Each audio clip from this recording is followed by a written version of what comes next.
अच्छा देखिए, ये इंटरमीडिएट कैटेगरी वालों के लिए यहाँ पे आप देख सकते हैं, ये इंटरमीडिएट कैटेगरी लिखा हुआ है ना, और डेट भी लिखी हुई है यहाँ पे आप देख सकते हैं।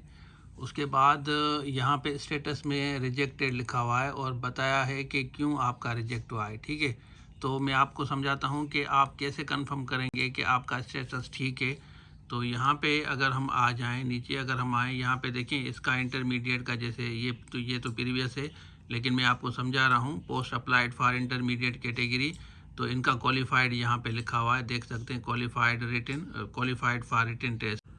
अच्छा देखिए, ये जो word qualified for written test है ना, ये क्वालिफाइड की जगह एलिजिबल फॉर रिटन टेस्ट लिखा होना चाहिए था। मतलब ये कैंडिडेट एलिजिबल है, अब ये टेस्ट दे सकता है या दे सकती है, लेकिन सखर आई बेस को लिखती है क्वालिफाइड। हालांकि क्वालिफाइड का मकसद होता है कि इसने टेस्ट क्वालिफाई किया है, पास किया है, पास होता है इसका। लेकिन चलें, इसका मकसद आप समझ लें, क्वालिफाइड फॉर रिटन टेस्ट का होता है कि आप एलिजिबल हैं रिटन टेस्ट के लिए, तो ये वर्ड लिखा होना चाहिए।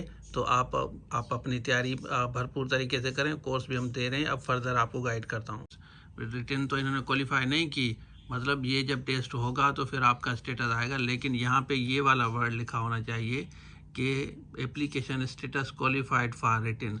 अगर आपका इस तरह नहीं हो रहा और इस तरह हो रहा है, जैसे मैंने आपको बताया कि ये रिजेक्टेड है, इंटरमीडिएट कैटेगरी ऊपर लिखा हुआ है ना, तो फिर आपको क्या करना है वो भी मैं आपको समझाता हूँ। ठीक है ना, पहले आप कंफर्म कर लें।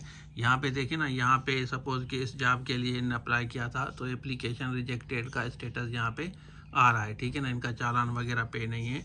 तो यहाँ पे आप जाएंगे, ये क्यूरी में जाएंगे, क्यूरी सेक्शन है, यहाँ पे आपको नज़र आएगा ना, ये क्यूरी वाली सेक्शन है, इस पर आप क्लिक करेंगे तो यहाँ पे न्यू क्यूरी और माई क्यूरी, तो यहाँ पे क्यूरी पे आप क्लिक करके तो यहाँ पे आप क्यूरी डालेंगे, आप इनको बताएंगे कि आपका इशू क्या है, यहाँ पे सिलेक्ट करेंगे।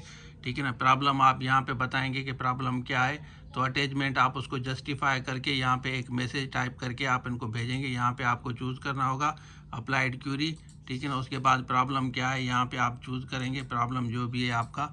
यहाँ पे सपोज एप्लीकेशन क्यूरी है या जर्नल क्यूरी है, यहाँ पे आप चूज़ करेंगे कि किस चीज़ के बारे में, चालान के बारे में, स्टेटस एप्लीकेशन या जो भी आपका है। ठीक है, उसके बाद यहाँ पे आप अटैच करेंगे, यहाँ पे आप जाएंगे, अटैच करेंगे, ये अटैच यहाँ से आप डॉक्यूमेंट्स लेंगे। ठीक हो गया, जो भी आपका जस्टिफाइड है, उसके बाद ये छोटा सा मैसेज टाइप करके आप इनको सेंड कर देंगे, तो होपफुली ये क्यूरी आपकी रिजॉल्व हो जाएगी, जो भी आपका स्टेटस है, जो भी आपका इशू है। और इसका कंप्लीट कोर्स हमारे पास अवेलेबल है, ये नंबर दिया गया है, इस पर रब्ता करके आप हमारे से ले सकते हैं।